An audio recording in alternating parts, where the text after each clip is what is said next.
Could the next biggest anime RPG launch without gacha?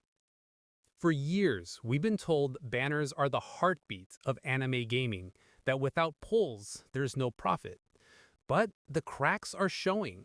Even Genshin Impact, the poster child of gacha success, saw its revenue slide again in 2025.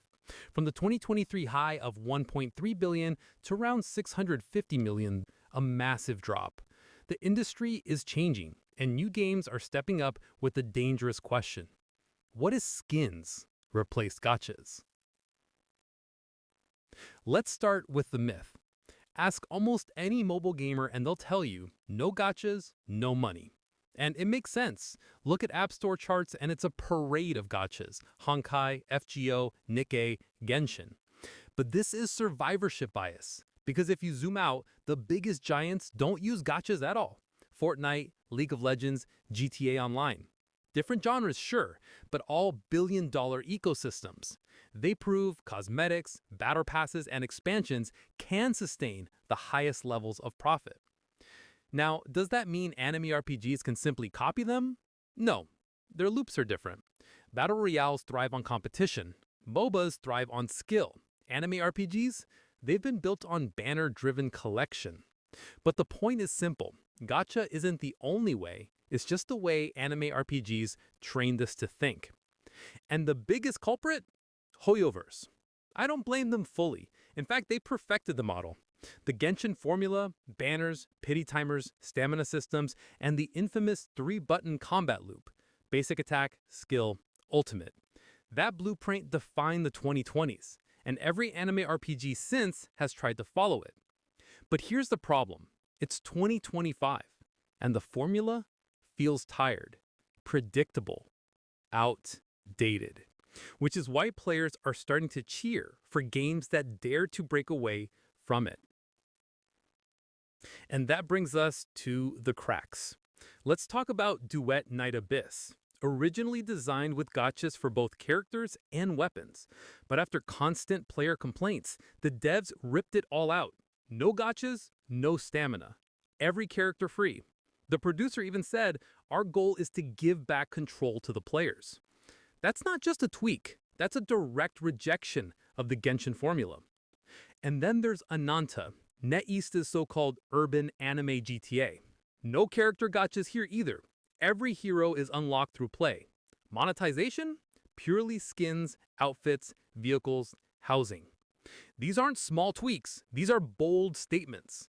And players? They noticed. Early reactions have been shockingly positive. Forums lighting up with comments like, "This will save gacha games." And honestly, I have to laugh. Remember Hata Studios' upcoming project, Neverness to Everness? When Ananta's trailer dropped, players immediately started comparing the two, and the joke online is brutal. People are calling Ananta the better version of NTE in every way. It's like Ananta walked into the room and EOS'd Neverness before it even launched. That's tough. But jokes aside, this marks the first real attempt to unseat the gacha throne in anime RPGs. And that's big. So what happens when you rip out gachas? The entire loop changes. Start with stamina. In Genshin, you've got Resin. In Honkai, it's fuel. That's the leash. You log in, burn stamina, log out. But Duet?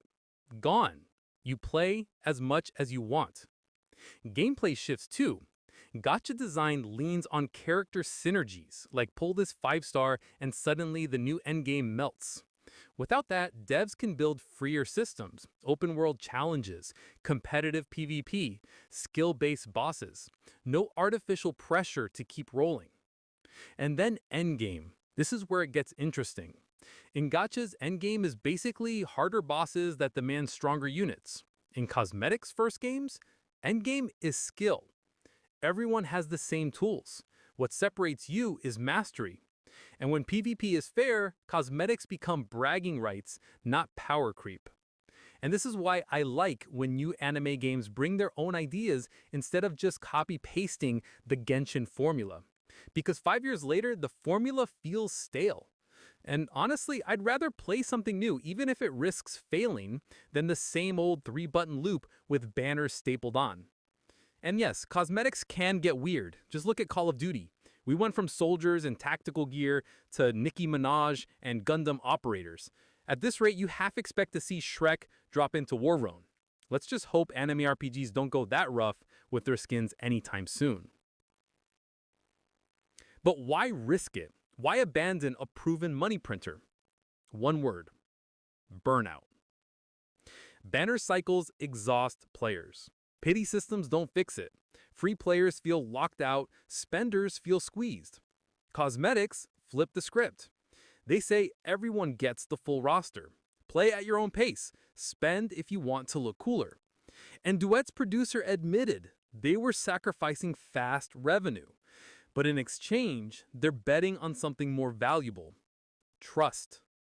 Instead of chasing whales to carry a game, they're betting on communities that last, players who feel respected, not manipulated. And that can be more profitable in the long run. Is it risky? Of course. Cosmetics don't have the raw, casino-style dopamine hit of a gacha pull. But let's be real here. People who say they love the thrill of pulling, come on, that's not normal. That's addiction talking. If your idea of fun is spending hundreds just to feel that rush of anticipation, please, seek help. Because normal, everyday players, they don't need that fake dopamine high. They just want to play the game, enjoy the content, and maybe grab a skin if they like the look. And long term, that's way healthier for players and for the industry. So let's weigh it out. The upside is obvious. Fairer progression, no RNG walls, PvP and co-op feel healthier because everyone can play every character. And when players feel respected, they're more likely to stick around. But the downsides are brutal. Gacha whales can drop thousands in one night. No skin shop can match that. Cosmetics rely on convincing millions of players to spend a little instead of a few spending a lot. And that's a fragile balance. The so-called psychology of gacha, yeah, it exists, but let's not overplay it. Normal everyday players aren't in love with the anticipation. They hate it. They just want the character they like without being milked by RNG.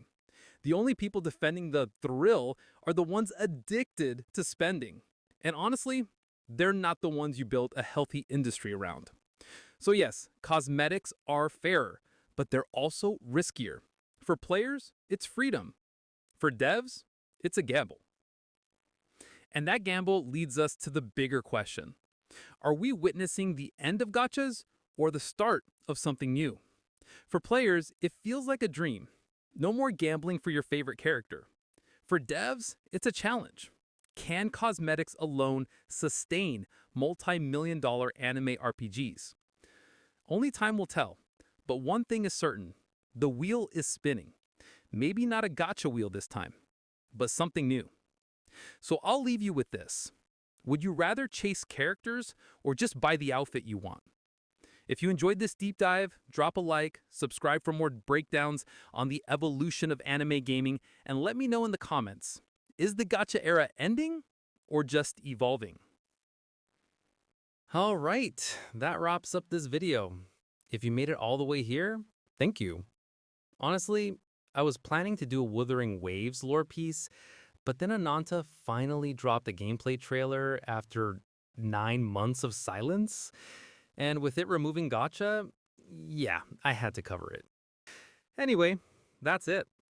Let me know in the comments what you'd like to see next. Maybe Wuwa Act 9 recap, maybe more industry breakdowns. We'll see. Peace.